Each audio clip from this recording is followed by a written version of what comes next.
I keep finding myself in similar spaces, another balcony. And this time the balcony is not his, it's not mine. But we out here. Jeja, how you doing? It's not. You shouldn't. You should say it's not mine. It's not the best. But Jaja, how you doing? I like that.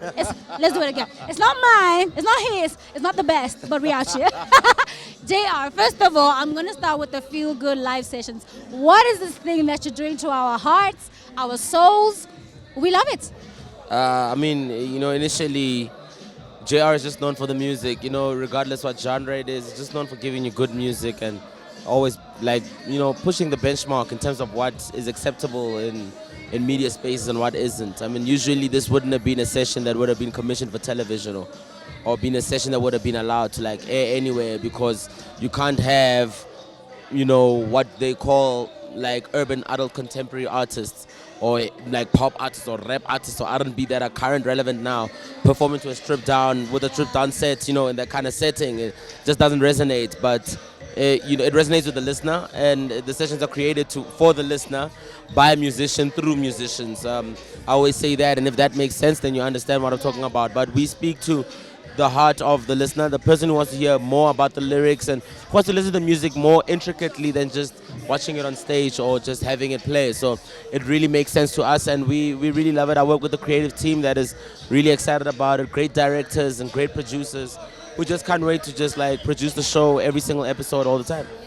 First of all, I commend you for that. I think it's very, very important for music in general to always strip things down, not always what we hear on the record. It's very important to hear that soul come through, the creativity come through from an artist. Now, the internet, it's something that's growing, that's big. We all have so much freedom to do what we want to do. What or when did you decide I'm going to do this? I mean, obviously ideas live for a while. You're never really sure that to execute them or not. What made this current time the opportune time to start doing this? I've been planning a digital strategy for not just JR, but for Feel Good Music as a record company and as an entertainment company for a while. And I just had to wait for the right time to execute it. We know that everything is living on digital, but the main thing is everybody comes in to digital and just hopes that a couple of tweets will get the job done, and essentially doesn't. And when we sit at Feel Good live sessions and we see 30-something thousand in numbers, views weekly and whatever, we get happy with that because we understand that data is not necessarily the cheapest, and people are still taking time out to view the sessions, they're still taking time out to appreciate. So we made a conscious decision to move into a digital space about just over a year ago, and the reason for that, and you can see with 4/4, we dropped 4/4 as a single and a video, but we dropped an explicit version which was totally explicit. And then we dropped a censored version on YouTube and all media because we were introducing people to that shift. Then we started introducing more and more singles like Source and whatever, only on a digital platform. And we kind of built that, and we're trying to get into that. We didn't make it happen because it's been happening in the world for a long time, but nothing is new anymore. The only thing that's new is the person doing it. And I feel like as Africans, we have an opportunity to do it and do it well because this is our content, this is our music, these are our platforms. Click on Live, Feel Good live sessions. These are our platforms that we own, and we need to support each other, and we need to force people to get onto digital because we don't necessarily have the time to be sitting at home waiting for Isbaya. But if I can watch Isbaya when I want to, it's a plus. Yeah. And if that can count as a viewership, it's a plus as well. So we're trying to move the strategy, and day by day, companies are moving more and more into that space, and they're seeing the benefit of it.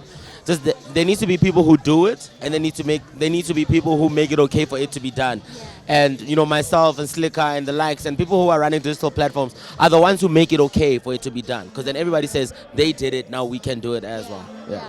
Look, I know the Feel Good Live Sessions is a great talk, so much that goes into it. From the music, the editing itself, you need to make sure it's on par. In terms of your music, yourself, back to you. I mean, what's going on there? Are we getting any more music? You were working on an album-ish. What's going on there? Yeah, I mean, we're working on an album. I just dropped the pre-order on Friday. It's called WhatALife, and it's coming out on the 30th of June. I don't want to push and punt too much for it. Because if you look at the artwork, it's very minimal. It's a minimalistic approach because the music needs to speak for itself. I don't feel the artwork should say anything to anyone besides make up your own decision about what you think the music is. Yeah. And the music is good. It's great. It's written from a different perspective. I was telling Big Dreams downstairs that I feel like I went a bit too far with the music. And my manager overheard me say that. He said, "Look, you know, you might feel like you've like gone a bit too far regarding the music and what the listeners listen to right now, but you know, like it's okay for you as JR to take it that far. It's okay.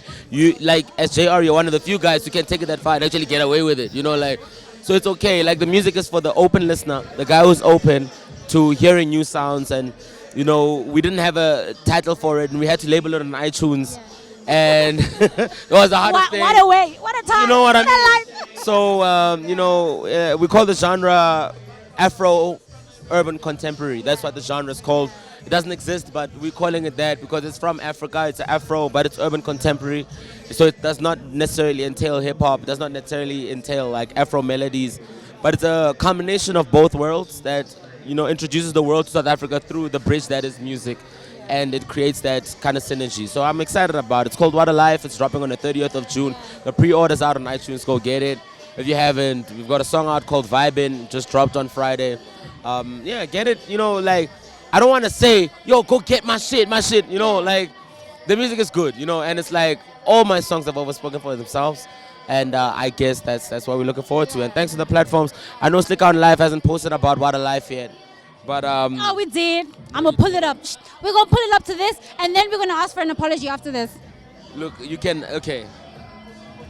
I And hope if, so. and if that doesn't happen, then I apologize. I hope Deal? so. Deal. No, I want to hear it from the boss himself. Okay, And you need deal. to use the same platform you use to get this message and the same platform you Do use it. to apologize. Deal. It's done. It's done. Broadcast live